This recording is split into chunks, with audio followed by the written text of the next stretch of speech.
Hello everyone, I am Navneet. Welcome you to Gills Mentor e-learning channel.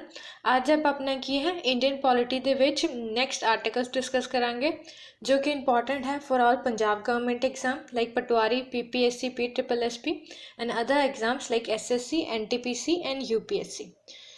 But before we begin जिन्होंने अज तक channel ਨੂੰ subscribe ਨਹੀਂ ਕੀਤਾ ਹੈ ਉਹ ਕੀ ਹੈ ਪਹਿਲਾਂ ਚੈਨਲ ਨੂੰ ਸਬਸਕ੍ਰਾਈਬ ਕਰਨਗੇ then after that press the bell icon ਤਾਂ ਕਿ ਕੋਈ ਵੀ ਨੋਟੀਫਿਕੇਸ਼ਨ की है तुहानू रेगूलर मिलती रहे रेगूलर नोटिफिकेशन मिलती रहे तुहानू इसलिए तुसी की है बैल आइकन प्रेस करना है। और एज यू ऑल नो कि पटवारी का क्रैश कोर्स स्टार्ट हो चुका है जो कि स्पेशली डिज़ाइन किया गया है पटवारी एग्जाम के लिए। तो जो भी इंटरस्टेड है वो की है वैबसाइट पर जाके इस कोर्स को परचेज कर सकते हैं। आप अपने प्रीवियस लैक्चर के की है फंडामेंटल राइट्स स्टार्ट किए थे फंडामेंटल राइट्स जो कि इंडियन कॉन्स्टिट्यूशन के पार्ट 3 ਦੇ ਵਿੱਚ और आर्टिकल्स किहड़े है 12 to 35 है। कल आप अपने 12 to लेके 19 आर्टिकल्स कंप्लीट डिस्कस कर ले सीगे। आज आप आर्टिकल 20 तो लेके नेक्स्ट 35 तक दे कंप्लीट डिस्कस करांगे। आप कल डिस्कस किया सी कि अपने फंडामेंटल राइट्स की है टोटल 6 फंडामेंटल राइट्स है अर्लीयर 7 सीगे लेकिन एक की है आर्टिकल 31 वो खत्म करता सीगा तो प्रेजेंट दे विच 6 फंडामेंटल राइट्स ही है जिन्हां विच आपां एक की है राइट टू इक्वैलिटी जो कि 14 तो लैके 18 तक है वो कल डिटेल दे विच डिस्कस कर लिया सीगा। फिर आप उस तो बाद की है राइट टू फ्रीडम कर रहे सी राइट टू फ्रीडम दे विच आपां आर्टिकल 9 कर लिया सीगा आर्टिकल 9 जिहदे विच 6 फंडामेंटल फ्रीडम्स है आपां वो डिस्कस कर लिया सी। अज आपां राइट टू फ्रीडम दे आर्टिकल 20 21 21A एंड 22 की है डिस्कस करांगे। तो स्टार्ट करते हैं अपने आर्टिकल 20 तो आर्टिकल 20 की कहता है आर्टिकल 20 कहता है कि स्टेट करता है कि protection in respect of conviction for offence. इसका मतलब है कि अगर for example as an example के तौर पर लिया करो। फॉर एन एग्जाम्पल है कि अगर किसी इंसान को पुलिस की है अरेस्ट कर रही है पुलिस ने उन्होंने दसता है कि तेरे ऊपर इस वाले क्राइम का ब्लेम है और FIR भी रजिस्टर है तो उस ड्यूरेशन दे विच उस पर्टिकुलर इंडिविजुअल तुहाडे कोल किहड़े राइट है वही की है आर्टिकल 20 स्टेट करता है वही चीज़ों की है आर्टिकल 20 दसदा है कि उस इंडिविजुअल दे की प्रोटेक्शन है in respect of conviction for offence किसी ऑफेंस दी किसी क्राइम दी कन्विक्शन के लिए उस इंसान को किहड़ी प्रोटेक्शन है किहड़े राइट्स है वो की है आर्टिकल 20 दे विच है। वो राइट की है एक तो है राइट टू रिमेन साइलेंट मतलब वो इंसान की है अगर उन्होंने पुलिस फड़ के लेके जा रही है तो उन्होंने रिमेन मतलब साइलेंट रहने का की है राइट है। जरूरी नहीं है कि उन्होंने पुलिस को दसना पे कि हाँ मैं क्राइम किया है कि नहीं किया है ये उसका राइट है। नैक्सट उसका सैकेंड राइट है उसका right to have a lawyer मतलब कि वह लॉयर होने का वो कोल एक राइट है वह फंडामेंटल राइट ही है। अगर वो कोल इन्ने पैसे नहीं है कि वो लॉयर हायर कर सके तो कि स्टेट उन्होंने लॉयर हायर करके देगी। अगर वो कोल पैसे नहीं है तो उन्होंने की स्टेट की रिस्पॉन्सिबिलिटी है स्टेट उन्होंने लॉयर हायर करके देगी लेकिन वो कोल लॉयर होना चाहिए। और थर्ड राइट ये आर्टिकल 20 के है कि पुलिस कस्टडी के अंदर दिता होया कोई स्टेटमेंट वो अगेंस्ट यूज़ नहीं किया जाएगा मतलब कि उन्होंने ओपन कोर्ट के उन्होंने दोबारा स्टेटमेंट देनी पेगी उस स्टेटमेंट को की है करैक्ट मन्या जाएगा। ये राइट्स है एक individual they against conviction for offence तो जो कि स्टेट करता है आर्टिकल 20। आर्टिकल 21 की कहता है आर्टिकल 21 पहला तो इनू की है आर्टिकल 21 बैड रॉक मन्या गया है इंडियन कॉन्स्टिट्यूशन का। डायरैक्टली क्वेश्चन आ जाता है कि इंडियन कॉन्स्टिट्यूशन का बैडरॉक केड़ा आर्टिकल है किहड़े आर्टिकल नूं की है बैडरॉक कहा जाता है इंडियन कॉन्स्टिट्यूशन का तो वह है आर्टिकल 21। पहले तो यही लाइन ही लिख लो कि आर्टिकल 21 नूं बैडरॉक ऑफ इंडियन कॉन्स्टिट्यूशन कहा जाता है। हुण आर्टिकल 21 स्टेट की करता है article 21 states no person shall be deprived of his life और पर्सनल लिबर्टी किसी भी इंसान तो वो लाइफ और वो लिबर्टी मतलब फ्रीडम लही नहीं जाएगी। ये एक्सैप्शन है अगर कुछ एमरजेंसी वगैरह इन्फोर्स कर दी जाए या कुछ होर हो कोई होर सर्टेन ग्राउंड्स हो तो उस टाइम पर एक्सैप्शन है। लेकिन आर्टिकल 21 की कहता है किसी भी इंसान की लाइफ एंड लिबर्टी की है लई नहीं जाएगी वो कोल हमेशा रहेगी। लाइफ एंड लिबर्टी का भी की मतलब है कि सिर्फ जिंदा रहने का राइट नहीं जिंदा रहने का right with choice and dignity मतलब वो कोल लाइफ है विद चॉइस एंड डिग्निटी दी सिर्फ जिंदा रहना ही एक इंसान का फंडामेंटल राइट नहीं है वो लाइफ वो अपनी चॉइस के नाल और वो लाइफ डिग्निटी के नाल जीना वह की है फंडामेंटल राइट है। तो ये की है स्टेट करता है आर्टिकल 21 तो इस लिए कि उस तो बाद की है आर्टिकल 21 ए लाया गया सी बिकॉज चॉइस एंड डिगनिटी के लिए ही की है आर्टिकल 21 ए लाया गया सी। 21 ए राइट की दिंदा एलीमेंट्री एजुकेशन का, बिकॉज एजुकेशन की है एक परसन की चॉइस भी है और उसकी डिगनिटी भी है। एजुकेटेड होना, एजुकेटेड होना चाहता है या नहीं होना चाहता है, वो की है पर्सनल चॉइस एंड डिगनिटी है। तो इसलिए की है आर्टिकल 21 जो कि लाइफ और लिबर्टी के नाल डील करता है ਉਹਦੇ ਨਾਲ ही है 21 ए लाया गया सीगा। 21 ए की है 86th कॉन्स्टिट्यूशनल अमेंडमेंट एक्ट ਦੇ ਨਾਲ ਲਿਆਇਆ ਗਿਆ ਸੀ 2002 ਦੇ ਵਿੱਚ। ਇਹ ਪੁਆਇੰਟ ਨੋਟ ਡਾਊਨ ਕਰ ਲਓ, ਡਾਇਰੈਕਟਲੀ ਕੁਐਸਚਨ ਆ ਜਾਂਦਾ ਹੈ ਕਿ ਰਾਈਟ ਟੂ ਐਲੀਮੈਂਟਰੀ ਐਜੂਕੇਸ਼ਨ ਕਿਹੜੀ ਕॉन्स्टिट्यूशनल ਅਮੈਂਡਮੈਂਟ ਐਕਟ ਤੋਂ ਬਾਅਦ ਆਇਆ ਸੀ, ਤਾਂ ਉਹ 86th ਕॉन्स्टिट्यूशनल ਅਮੈਂਡਮੈਂਟ ਐਕਟ ਤੋਂ ਬਾਅਦ ਆਇਆ ਸੀ 2002 ਦੇ ਵਿੱਚ। 2002 ਦੇ ਵਿੱਚ ਕੀ ਹੈ ਆਰਟੀਕਲ 21 ए जो है वो की है ਐਡ ਕੀਤਾ ਗਿਆ ਸੀ ਰਾਈਟ ਟੂ ਫਰੀडम ਦੇ ਅੰਦਰ, ਫੰਡਾਮੈਂਟਲ ਰਾਈਟਸ ਦੇ ਅੰਦਰ। ਇਹ ਪੁਆਇੰਟ ਨੋਟ ਡਾਊਨ ਕਰ ਲਓ ਕਿ ਹਰ ਇਨਸਾਨ ਦਾ ਕੀ ਹੈ ਰਾਈਟ ਹੈ ਐਲੀਮੈਂਟਰੀ ਐਜੂਕੇਸ਼ਨ ਲੈਣਾ। ਅਗਰ ਉਹਦੇ ਕੋਲ ਪੈਸੇ ਨਹੀਂ ਹੈ ਤਾਂ ਸਟੇਟ ਕੀ ਹੈ ਫ੍ਰੀ ਦੇ ਵਿੱਚ ਉਹਨੂੰ ਐਲੀਮੈਂਟਰੀ ਐਜੂਕੇਸ਼ਨ ਪ੍ਰੋਵਾਈਡ ਕਰੇਗੀ। ਰਾਈਟ, ਨੈਕਸਟ ਇਹਦੇ ਵਿੱਚ ਆਪਣਾ ਆਰਟੀਕਲ ਹੈ आर्टिकल 22। एक्ट के विच जो आर्टिकल 20 है और आर्टिकल 22 है वो दोनों ही की है आर्टिकल 21 के नाल रिलेटेड है। मतलब आर्टिकल 20 और आर्टिकल 22 जो की है दोनों ही 21 जो अपना आर्टिकल है उन्होंने की है प्रोटेक्ट करते हैं, प्रोटेक्शन देंगे आर्टिकल 21 नूं। किहड़े आर्टिकल 20 एंड 22 प्रोटेक्ट्स आर्टिकल 21। हुण आर्टिकल 22 की कहता है आर्टिकल 22 की सेफगार्ड करता है अगेंस्ट आर्बिट्रेरी अरेस्ट और एंड डिटेंशन। मतलब कि अपना आर्टिकल 20 ਦੇ ਵਿੱਚ ਤਾਂ ਦੇਖਿਆ ਸੀ ਕਿ ਪੁਲਿਸ ਨੇ ਦੱਸਿਆ ਕਿ ਹਾਂ ਉਹਦੇ ਉੱਪਰ ਕ੍ਰਾਈਮ ਕੀ ਲੱਗਿਆ ਹੈ, ਕਿਹੜਾ ਬਲੇਮ ਲੱਗਿਆ ਹੈ।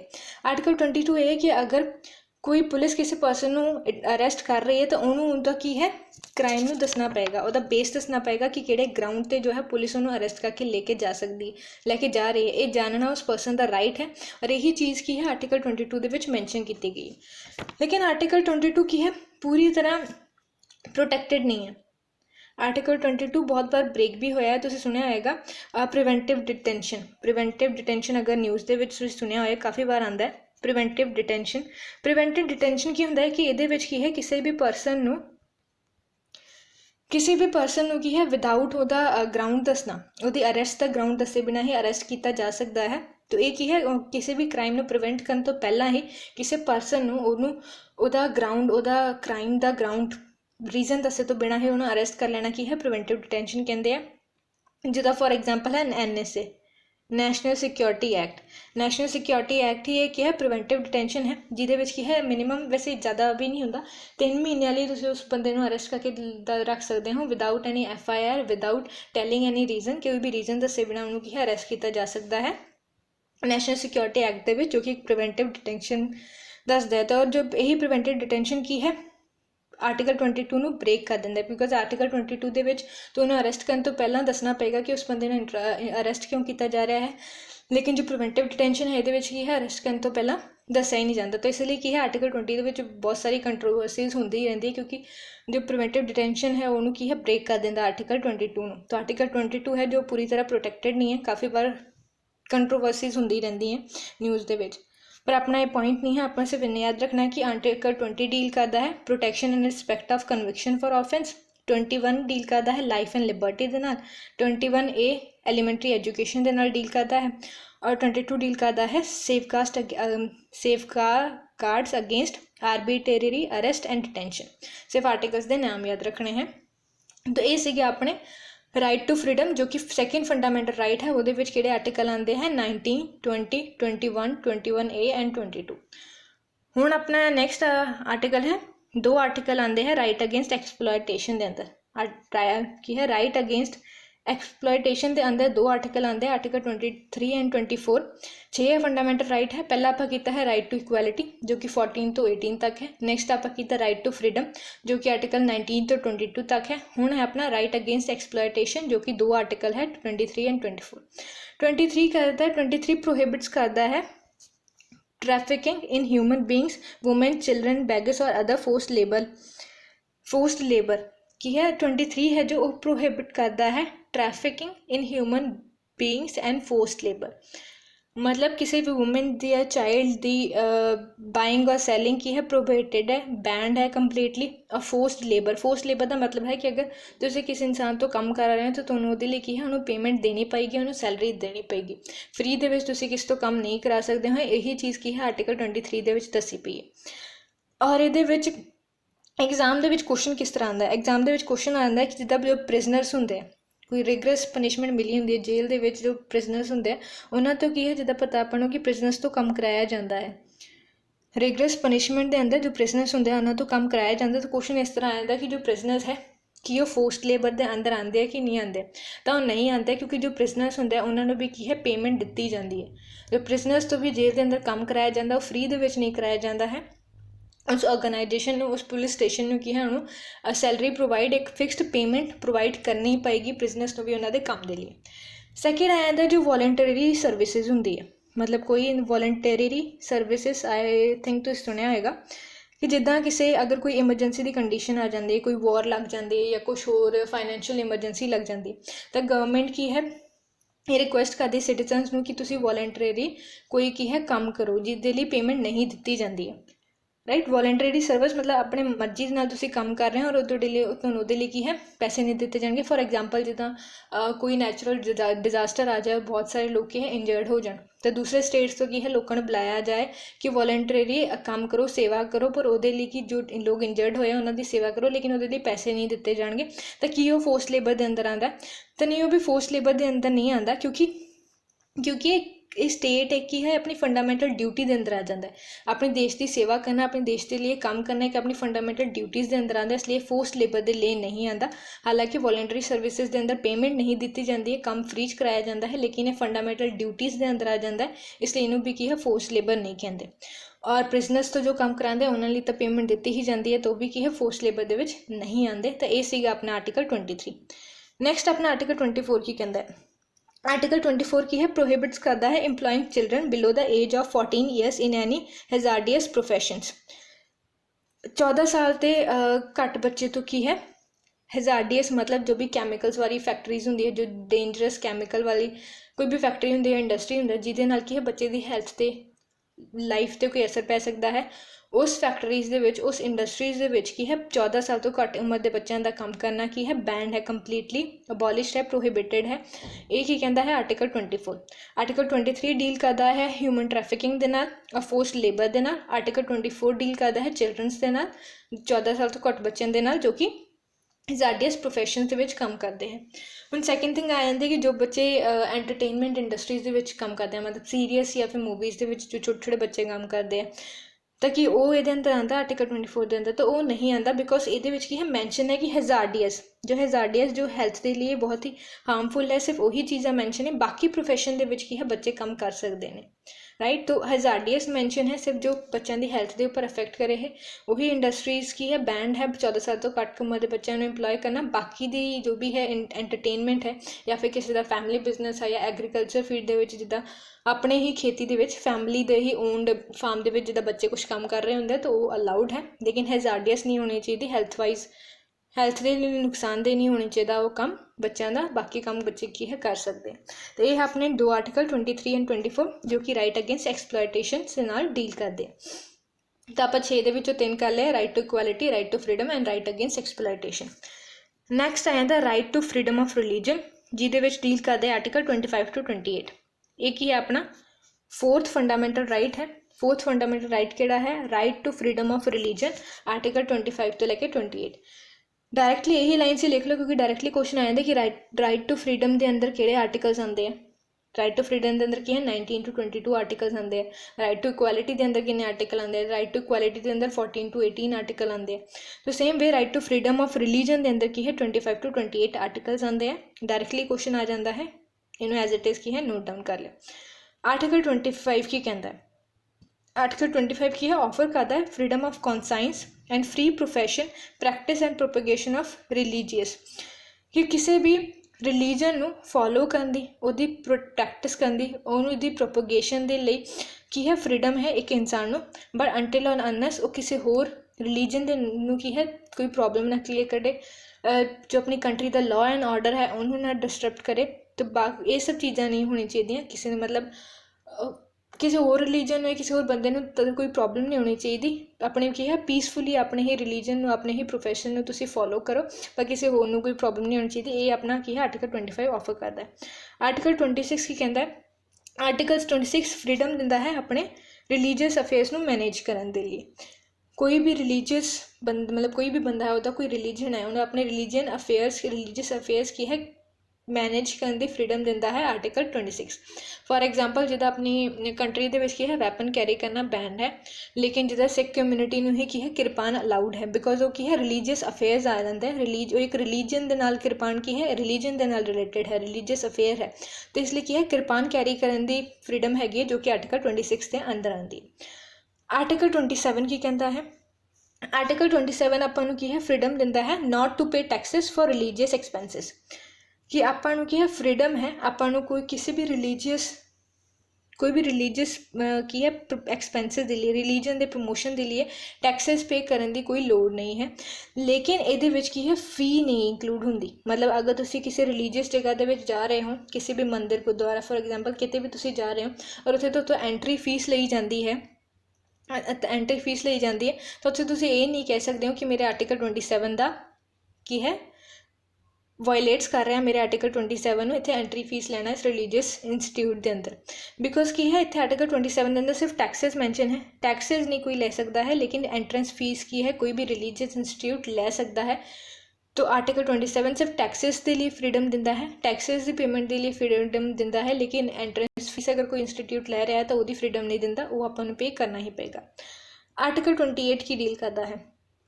आर्टिकल 28 की है प्रोहिबिट्स करता है religious instructions in educational institutes Holi maintained by the state.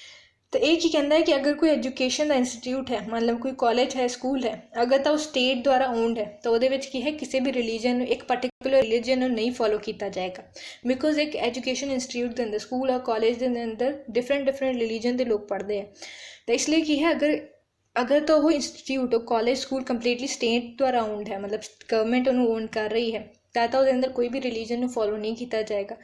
But अगर वो कोई प्राइवेट इंस्टीट्यूट है, मतलब एक प्राइवेट बॉडी उन्होंने की है रेगूलेट कर रही है, किसी एक पर्टिकुलर एक पर्सन की वो प्रॉपर्टी है, प्राइवेट प्रॉपर्टी है अगर कोई कॉलेज या स्कूल, तो ਉਹਦੇ ਵਿੱਚ भी की है अगर स्कूल और कॉलेज भी किसी पर्टिकुलर रिलीजन फॉलो कर रहा है, कोई प्रैक्टिस है, फॉर एग्जांपल है जिदा हवन किदा होंदा है, ये किसी स्कूल पढ़ाया जा रहा हो, मंत्र नूं किदा पढ़ते हैं, ये किसी स्कूल के अंदर पढ़ाया जा रहा हो, तो स्कूल नूं की है अपने प्रोस्पैक्टस के अंदर पूरा की है मैंशन करना पेगा कि असीं स्कूल के अंदर ये चीज़ां पढ़ाई जांदियां। और अगर वो चीज़ा मैंशन नहीं करते और कोई इंसान की है स्कूल के अंदर एडमिशन ले लेंदा, तो उन्हें एडमिशन लैन तो बाद पता लगे कि इत्थे दा हवन किद्दां कराया जाता है, ये सब कुछ पढ़ाया जा रहा है, और वो उस चीज़ को फॉलो नहीं करता है, वो उत्थे नहीं पढ़ना चाहता है, तो वो डायरैक्टली की है आर्टिकल 28 का यूज़ करके सुप्रीम कोर्ट के अंदर की है उस इंस्टीट्यूट का उस स्कूल कॉलेज के उपर केस कर सकता है, बिकॉज उन्होंने फ्रीडम है फ्रॉम अटेंडिंग रिलीजीयस इंस्ट्रक्शंस, कि उन्होंने कोई भी फोर्स नहीं कर सकता, कोई भी बंदा फोर्स नहीं कर सकता किसी दूसरे बंदे नूं रिलीजीयस इंस्ट्रक्शंस नूं फॉलो करन दी, उहदी अपनी फ्रीडम है, अपनी मर्जी के नाल किसी जिहड़े रिलीजन नूं फॉलो करना चाहता है वो फॉलो करेगा, उन्होंने कोई स्कूल कॉलेज की है फोर्स नहीं करेगा। तो यही चीज़ की है आर्टिकल 28 के अंदर मैंशन की गई है। तो ये सीगे अपने right to freedom of religion, जो कि 25 तो लेके 28 के आर्टिकल्स ने, 4 आर्टिकल्स है जो right to freedom of religion के अंदर आते हैं, जो कि अपना 4th फंडामेंटल राइट है। नैक्सट अपना 5th फंडामेंटल राइट है माइनॉरिटीज़ के नाल रिलेटेड। जो अपना 5th फंडामेंटल राइट है cultural and education rights of minority, वो की है 2 ही आर्टिकल आते हैं 29 एंड 30, 2 आर्टिकल्स है। 29 की है प्रोटेक्ट करता है languages script and culture of minorities they, minority का जो भी कल्चर है एजुकेशन का राइट है उन्होंने प्रोटेक्ट करता है। और जो आर्टिकल 30 है वो की है राइट दिंदा है माइनॉरिटीज़ नू to establish and administrate educational institute, मतलब कि जो भी माइनॉरिटीज़ ने माइनॉरिटीज़ है अपना की है एजुकेशनल इंस्टीट्यूट नू की है इस्टैबलिश भी कर सकते हैं, उहदी एडमिनिस्ट्रेशन भी कर सकते हैं। ये 29 एंड 30 आर्टिकल की है माइनॉरिटीज़ के नाल डील करता है। एज इट इज़ इन्हूं इदां याद रख लो कि राइट्स टू माइनॉरिटी के नाल की है 2 आर्टिकल्स मैंशन है फंडामेंटल राइट्स के अंदर, जो कि आर्टिकल 29 एंड 30 है। नैक्सट आ जाता अपना राइट टू कॉन्स्टिट्यूशनल रेमेडी, जो कि आर्टिकल 32। आर्टिकल 32 की है राइट टू कॉन्स्टिट्यूशनल रेमेडीज़, जो कि बहुत ही इंपॉर्टेंट राइट है। जो आर्टिकल 32 है इनू की है heart and soul of the Indian constitution कहा जाता है। डायरेक्टली लिख लो कि डॉक्टर भीमराव अंबेडकर जी ने की है आर्टिकल 32 नू heart and soul of the Indian constitution क्या सी बिकॉज यही वो राइट है कि जो आपने पहला 5 राइट पढ़े है, right to equality, right to freedom, right against exploitation, right to freedom of religion, culture and educational, right of minorities, ये सारे राइट्स नू की है 6th right, right to constitution remedies ही की है प्रोटैक्ट करता है। और वो प्रोटैक्ट करने का राइट की कोल आर्टिकल 32 ਦੇ ਵਿੱਚ ਦਿੱਤਾ ਹੋਇਆ सुप्रीम कोर्ट के अंदर। सुप्रीम कोर्ट का आर्टिकल है आर्टिकल 32 और हाई कोर्ट को भी ये राइट है, हाई कोर्ट का आर्टिकल आ जाता है 226, पर इतने की है आर्टिकल 32 ही मैंशन है जो कि सुप्रीम कोर्ट का राइट है। तो हुण की है सुप्रीम कोर्ट प्रोटैक्टर है फंडामेंटल राइट्स का। तो अगर कोई प्रोटैक्टर है फंडामेंटल राइट तो उन्होंने की है तो फंडामेंटल राइट में प्रोटैक्ट करने लिए उदों क्योंकि है वैपन्स भी होने चाहिए। तो सुप्रीम कोर्ट के वैपन्स है रिट्स की है अपने इंडियन कॉन्स्टिट्यूशन के प्रेजेंट के 5 रिट्स मैंशन है। वो 5 रिट्स किहड़े ने, habeas corpus, mandamus, prohibition, certiorari, quo warranto. तो ये की है 5 की है रिट्स मैंशन है सुप्रीम कोर्ट के नू की है 5 रिट्स इशू करने की है राइट दिता गया है आर्टिकल 32 के अंदर जो कि 6th फंडामेंटल राइट है, राइट टू कॉन्स्टिट्यूशनल रेमेडीज़। ये फिलहाल इन्ना ही याद रख लो। आप की है आने वाले अपने फर्दर लैक्चर के अंदर पूरा सुप्रीम कोर्ट के उपर भी एक लैक्चर लवांगे तो वो मैं तुम्हें 5 रिट्स की है चंगी तरह एक्सप्लेन कर दूँगी। हाई कोर्ट के उपर भी एक कंप्लीट लैक्चर लवांगे, वो आर्टिकल जो 226 है उन्होंने कंप्लीटली चंगी तरह की है एक्सप्लेन कर दूँगी। आज के फंडामेंटल राइट्स लिए इतना ही याद रख लो कि 6th राइट है fundamental right, right to constitutional remedies जो कि आर्टिकल 32 के अंदर आता है। और आर्टिकल 32 की है पावर दिंदा है सुप्रीम कोर्ट को जो फंडामेंटल राइट्स उन्होंने प्रोटैक्ट करने। तो वो उन्होंने वैपन्स किहड़े दिते हैं, उन्होंने 5 रिट्स की है वैपन्स दिते गए हैं सुप्रीम कोर्ट को फंडामेंटल राइट्स को प्रोटैक्ट करने की। और ये मैंशन है आर्टिकल 32 के अंदर जो कि फंडामेंटल राइट है, right to constitutional remedies.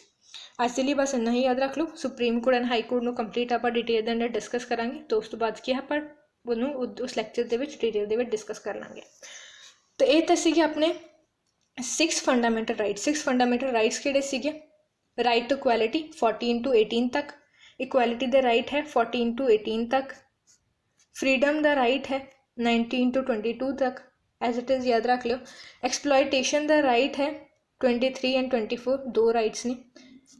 Minorities the right भी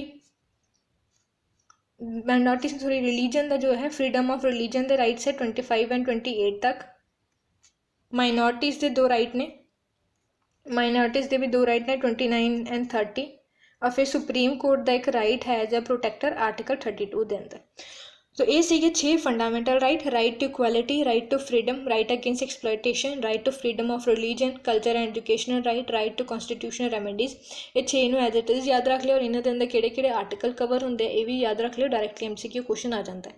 हुण आपां करते हैं अपना कि है फंडामेंटल राइट तो 6 ही है जो कि आर्टिकल 14 तो लैके 32 तक आते हैं, लेकिन पार्ट 3rd के अंदर की है 33, 34 and 35 3 आर्टिकल्स हो भी मैंशन ने तो उन्होंने भी की है एक बार डिस्कस कर लेने। तो आर्टिकल 13 की है, आर्टिकल 13 पार्लियामेंट को पावर दिंदा है कि जो कोई भी की पावर दिंदा है कि वह आर्म फोर्सिस मतलब army, air force, navy, BSF, paramilitary commandos जो होंगे इन्हों के फंडामेंटल राइट्स को अबॉलिश करना या फिर कुछ टाइम लिए है स्टॉप कर देना, ये पावर दिंदा है आर्टिकल 33 पार्लियामेंट को। ये पावर सिर्फ पार्लियामेंट को ही है, स्टेट गवर्नमेंट को नहीं है कि पार्लियामेंट को ये पावर है अंडर आर्टिकल 33 कि वो जिन्हें भी आर्म फोर्सेस ने मतलब army, navy, BSF, paramilitary force, commandos, CBI के ऑफिसर्स या पुलिस वाले जो भी होंगे पुलिस ऑफिसर्स जो होंगे उन्होंने की है फंडामेंटल राइट्स नू कुछ टाइम के लिए स्टॉप भी कर सकता है, अबॉलिश भी कर सकता है कुछ टाइम के लिए या फिर कंप्लीटली की है अबॉलिश कर सकता है। अपन पता है कि जो आर्म फोर्सेस के जो ऑफिसर्स होंगे या फिर कोई भी इंप्लॉय होंगे उन्होंने की है कुछ फंडामेंटल राइट्स नहीं होंगे उन्होंने अपने नॉर्मल सिटीजन को पूरे 6 के 6 फंडामेंटल राइट्स है, लेकिन जो आर्म फोर्सेस के अंदर इंप्लॉयड परसनस होंगे उन्होंने कुछ फंडामेंटल राइट रिस्ट्रिक्टेड होंगे तो वो रिस्ट्रिक्ट करने की पावर की है पार्लियामेंट के कोल है। और ये पावर ग्रांट कौन करता है, आर्टिकल 33। तो आर्टिकल 33 की है पार्लियामेंट को पावर दिंदा है आर्म फोर्सेस दे जो इंप्लॉयड्स होंगे इंप्लॉयड लोग होंगे उत्थों के आर्म फोर्सेस के इंप्लॉयड होंगे जो उन्होंने फंडामेंटल राइट में रिस्ट्रिक्ट करने की पावर दिंदा है पार्लियामेंट में आर्टिकल 33। आर्टिकल 34 की कहता आर्टिकल 34 की है पावर दिंदा है कि आर्टिकल 34 के अंदर ये पावर दी गई है कि जो मार्शल लॉ इनफोर्स किया जाए, मतलब अगर किसी एरिया के अंदर मार्शल लॉ की है इनफोर्सड है तो उस टाइम तो उस एरिया की है फंडामेंटल राइट्स जो भी है वो की है रिस्ट्रिक्टेड होंगे कुछ टाइम के लिए, टाइम ड्यूरेशन के लिए वो बंद हो जाएंगे। एग्जैक्ट सारे फंडामेंटल राइट नहीं बंद होंगे है, किहड़े कदे भी अबॉलिश नहीं किए जा सकते, मैं तुम्हें अगे फर्दर दसदी हाँ। बस इन्हें याद रख लो कि आर्टिकल 34 के अंदर मैंशन है कि अगर किसी एरिया के अंदर मार्शल लॉ लग्या होया है तो उस एरिए दे लोगों के कुछ फंडामेंटल राइट्स की है रिस्ट्रिक्ट किया जा सकता है, ये मैंशन किया है आर्टिकल 34 के अंदर। हुण आता आर्टिकल 35। आर्टिकल 35 भी की है, ये पावर दिंदा है, ये भी पार्लीमेंट के नाल ही रिलेटेड है। पार्लीमेंट को पावर दिंदा है कि वो कुछ फंडामेंटल राइट्स नूं की है फंडामेंटल राइट्स नूं फॉलो करने लिए कुछ स्पैशल प्रोसीजर्स लै सकती है, मतलब कुछ स्पैसीफाइड डिसीजनस लै सकती है किसी पर्टिकुलर फंडामेंटल राइट नूं होर ज़्यादा की है स्ट्रोंग बनाने के लिए, राइट दे लिए कोई भी डिसीजन ले सकती है पार्लीमेंट। ये पावर की है, ये पावर भी स्टेट पार्लीमेंट को है, स्टेट को ले पावर नहीं होंगी। तो पार्लीमेंट की है किसी भी फंडामेंटल राइट नूं होर स्ट्रोंगली इनफोर्स करने लिए की है कोई भी स्पैशल रूल बना सकती है। फॉर एग्जाम्पल पार्लीमेंट ने की है अनटचेबिलिटी सी जो आर्टिकल अपना 17 के अंदर है, और जो ह्यूमन ट्रैफिकिंग के आर्टिकल्स है आर्टिकल 33, तो उन्होंने की है स्ट्रोंगली इनफोर्स करने के लिए बहुत सारे की है वेरीअस लॉज होर भी बनाए हुए हैं। तो ये भी की है पावर दिंदा है पार्लीमेंट नूं आर्टिकल 35। तो ये सीगे अपने 3 आर्टिकल 33, 34 एंड 35। ਇਹਦੇ ਨਾਲ ਕੀ ਹੈ अपना पार्ट 3 कंप्लीट हो जाता है जिदे विच आपां की है 12 to 35 आर्टिकल्स डिस्कस किए। हुण गल आंदी अगर कोई किसी एरिया के अंदर मार्शल लॉ लग्या या फिर इमरजेंसी रूल इनफोर्स हो जाते तो किहड़े फंडामेंटल राइट्स है जो कि सस्पेंडेड नहीं होंगे। तो एक तो है आर्टिकल जो आर्टिकल 20 और 21 के अंदर जो राइट है 20 और 21 के अंदर 20 के अंदर किहड़ा अपना राइट है कि protection in respect of conviction for offence, और जो 21 है protection of life and personal liberty. तो ये 20 और 21 की है जो मर्जी हो जाए, चाहे कोई मार्शल लॉ लग्या हो जाए कोई इमरजेंसी आ जाए तो उदों की है इन्ना नॉट एग्जैक्टली मार्शल लॉ अगर कोई इमरजेंसी इंपोज कर दे, स्टेट इमरजेंसी है या फिर नेशनल इमरजेंसी है या फिर फाइनेंशियल इमरजेंसी है, तो ये दोनों आर्टिकल्स इदां दे है जो कदे भी की है सस्पेंड नहीं किए जाएंगे। बाकी सारे आर्टिकल सस्पेंड हो जाएंगे कुछ टाइम के लिए, लेकिन आर्टिकल 20 एंड 21 की है कदे भी सस्पेंडेड नहीं किए जा सकते। हुण सैकेंड आता आर्टिकल 19। तो जो आर्टिकल 19 है वो की है 2 प्रोविजनस है कि अगर तो इमरजेंसी की है वो एक्सटर्नल इमरजेंसी लगी है, मतलब कोई एक्सटर्नल प्रॉब्लम आ गई है वो करके अगर कोई इमरजेंसी लगी है, मतलब एक्सटर्नल ग्राउंड्स के उपर मतलब किसी होर कंट्री ने अपने ऊपर अटैक करता है तो उस टाइम की जो इमरजेंसी लगी हुई है उदों ही सिर्फ आर्टिकल 19 की है सस्पेंड होएगा, सिर्फ एक्सटर्नल एमरजेंसी के टाइम पर ही आर्टिकल 19 सस्पेंड होएगा। लेकिन अगर इमरजेंसी की है इंटरनल वजह ना लगी है, मतलब कि कोई इंटरनल इमरजेंसी अपनी ही कंट्री के कुछ रॉइट्स हो गया या फिर कुछ होर सीन आ गया, कुछ अटैक हो गया इंटरनल आपस ही कुछ हो गया अपनी कंट्री के अंदर, तो उस टाइम पर की है आर्टिकल 19 सस्पेंड नहीं किया जाएगा। आर्टिकल 19 सिर्फ उदों ही सस्पेंड किया जाता है कोई अगर एक्सटर्नल फोर्स कोई अटैक कर दे उदों ही आर्टिकल 19 की है सस्पेंड किया जाता है। लेकिन अगर कोई इंटरनल डिस्टर्बेंस होए, अगर इमरजेंसी की है इंटरनल डिस्टर्बेंस की वजह लगी है तो आर्टिकल 19 जो है सस्पेंड नहीं होगा। और आर्टिकल 20, 21 की है किसी भी इमरजेंसी के अंदर कदे भी की है सस्पेंड नहीं होंगे, ये एज इट इज़ रहते हैं। तो ये तीनों आर्टिकल्स इंपॉर्टेंट है, एज इट इज़ याद रख लेना। कई बार डायरेक्टली क्वेश्चन आ जाता है कि इमरजेंसी के ड्यूरिंग किहड़े आर्टिकल्स है जो सस्पेंड नहीं होंगे, किहड़े फंडामेंटल राइट्स सस्पेंड नहीं होंगे। तो एक तो आर्टिकल 20 एंड 21 और 19 के भी 2 प्रोविजनस है। अगर एमरजेंसी ग्राउंड जो एक्सटर्नल इमरजेंसी ग्राउंड तो इमरजेंसी लगी हुई है एक्सटर्नल फोर्सेस की वजह तो ये सस्पेंड हो जाएगा। अगर इंटरनल डिस्टर्बेंस की वजह ने इमरजेंसी लगी है तो की है आर्टिकल 19 सस्पेंड नहीं होएगा। तो ये सीगा अपने अज का अज दे नाल की है अपना फंडामेंटल राइट पूरा की है कंप्लीट हो जाता है, जिहदे विच आपां की है पार्ट 3 नूं कंप्लीट डिस्कस किया है। पार्ट 3 दे विच आपां की है 12 टू लैके 35 तक कंप्लीट आर्टिकल डिस्कस कर चुके हैं। इस तो पहले अपने बाकी के 2 पार्ट भी कर सकते हैं, कर चुके हैं आप। पार्ट 1 आप किया यूनियन एंड टैरेटरी वो कंप्लीट आर्टिकल्स देखे। पार्ट 2 आप देखा सिटीजनशिप वो कंप्लीट आर्टिकल देखे 5 to 11। थर्ड पार्ट आप किया फंडामेंटल राइट्स का जिदे की है 12 to की है 35 आर्टिकल्स आते हैं, बट फंडामेंटल राइट्स से नाल डील की है 14 to 32 आर्टिकल्स ही करते हैं। बाकी का आर्टिकल 10 कोई आर्टिकल स्टेट की डेफिनेशन दिता, आर्टिकल 12 आर्टिकल 13 की है लॉ की डेफिनेशन दिता। तो ये की अपना 3 पार्ट्स कंप्लीट हो गए। ਅੱਜ ਦੇ ਲੈਕਚਰ ਦੇ ਨਾਲ ਅੱਜ ਦੇ ਟੌਪਿਕ ਦੇ ਨਾਲ ਆਪਣਾ ਹੁਣ ਕੀ ਹੈ ਮੰਡੇ ਨੂੰ ਤੁਹਾਡਾ ਕੀ ਹੈ ਟੈਸਟ ਹੋਏਗਾ 20 ਕੁਐਸਚਨਸ ਦਾ। ਜਿੰਨੇ ਆਪਾਂ ਟੌਪਿਕਸ ਕਵਰ ਕਰ ਚੁੱਕੇ ਹਾਂ ਇੰਡੀਅਨ ਪੋਲਿਟੀ ਦੇ ਵਿੱਚ ਉਹਦੇ ਨਾਲ ਹੀ ਰਿਲੇਟਡ ਕੀ ਹੈ ਮੰਡੇ ਨੂੰ ਟੈਸਟ ਹੋਏਗਾ। ਇੱਕ ਦਿਨ ਦਾ ਟਾਈਮ ਹੈ, ਚੰਗੀ ਤਰ੍ਹਾਂ ਰਿਵਾਈਜ਼ ਕਰ ਲਿਓ। ਤੇ ਜੋ ਜਿੰਨੇ ਵੀ ਹੁਣ ਤੱਕ ਆਪਾਂ ਆਰਟੀਕਲਸ ਕੀਤੇ ਨਾ ਇਹਨਾਂ ਨੂੰ ਐਜ਼ ਇਟ ਇਜ਼ ਯਾਦ ਰੱਖ ਲੈਣਾ, ਇਹ ਸਾਰੇ ਇੰਪੋਰਟੈਂਟ ਹੈ। ਹੁਣ ਆਪਣਾ ਮੰਡੇ ਦੇ ਟੈਸਟ ਤੋਂ ਬਾਅਦ ਜੋ ਟੌਪਿਕ ਸਟਾਰਟ ਹੋਏਗਾ ਨਾ ਉਹਦੇ ਵਿੱਚ ਆਪਾਂ ਸਾਰੇ ਆਰਟੀਕਲਸ ਨਹੀਂ ਕਰਾਂਗੇ। ਜੋ ਐਗਜ਼ਾਮ ਇੰਪੋਰਟੈਂਟ ਹੈ ਮਤਲਬ ਲਾਈਕ ਪ੍ਰੈਜ਼ੀਡੈਂਟ ਦੇ ਨਾਲ ਰਿਲੇਟਡ ਆਰਟੀਕਲਸ, ਪ੍ਰਾਈਮ ਮਿਨਿਸਟਰ ਦੇ ਨਾਲ ਰਿਲੇਟਡ ਆਰਟੀਕਲ, ਸੁਪਰੀਮ ਕੋਰਟ ਦੇ ਹਾਈ ਕੋਰਟ ਦੇ ਨਾਲ ਰਿਲੇਟਡ ਆਰਟੀਕਲਸ, ਹੁਣ ਸਿਰਫ ਉਹਨਾਂ ਨੂੰ ਹੀ ਕਿਹਾ ਆਪਾਂ ਟੌਪਿਕ ਵਾਈਜ਼ ਡਿਸਕਸ ਕਰਨਾ ਸਟਾਰਟ ਕਰਾਂਗੇ। ਹੁਣ ਤੱਕ ਜਿੰਨੇ ਵੀ ਆਪਾਂ ਕੀਤੇ ਯੂਨੀਅਨ ਐਂਡ ਟੈਰੀਟਰੀਜ਼ ਦੇ, ਸਿਟੀਜ਼ਨਸ਼ਿਪ ਦੇ ਔਰ ਫੰਡਾਮੈਂਟਲ ਰਾਈਟਸ ਦੇ, ਇਹ ਸਾਰੇ ਕੀ ਹੈ ਐਜ਼ ਇਟ ਇਜ਼ ਯਾਦ ਕਰ ਲਿਓ, ਬਹੁਤ ਇੰਪੋਰਟੈਂਟ ਹੈ। ਫੰਡਾਮੈਂਟਲ ਰਾਈਟਸ ਤਾਂ ਬਹੁਤ ਹੀ ਜ਼ਿਆਦਾ ਇੰਪੋਰਟੈਂਟ ਹੈ। जो 6 फंडामेंटल राइट है, right to equality, right to freedom, right against exploitation, right to freedom of religion, culture and educational right, right to constitutional remedies, इन्हों के आर्टिकल्स में भी एज इट इज याद रख लो। तो मंडे ਨੂੰ ਟੈਸਟ ਹੋਏਗਾ, ਇੱਕ ਦਿਨ ਦਾ ਟਾਈਮ ਹੈ ਰਿਵਾਈਜ਼ ਕਰਨ ਦਾ, ਚੰਗੀ ਤਰ੍ਹਾਂ ਪੜ੍ਹ ਲੈਣਾ ਔਰ 20 ਵਿੱਚੋਂ ਕੀ ਹੈ 20 ਹੀ ਮਾਰਕਸ ਲੈਣਾ। तो ਅੱਜ ਦੇ ਲਈ ਬਸ ਇੰਨਾ ਹੀ। अगर ਤੁਹਾਨੂੰ ਕੋਈ ਡਾਊਟ ਹੈ ਤਾਂ ਕਮੈਂਟ ਕਰ ਦੇਣਾ, ਮੈਂ ਕੀ ਹੈ ਜਾਂ ਤਾਂ ਤੁਹਾਨੂੰ ਉੱਥੇ ਆਨਸਰ ਕਰ ਦੂੰਗੀ, ਨਹੀਂ ਤਾਂ ਤੁਹਾਡਾ ਨੈਕਸਟ ਲੈਕਚਰ ਦੇ ਵਿੱਚ ਤੁਹਾਡਾ डाउट की है क्लियर कर दूँगी। और अगर तुम्हें पसंद आया हो तो लाइक एंड शेयर ज़रूर करना। तो आज के लिए बस इतना ही। Thank you for watching and take care.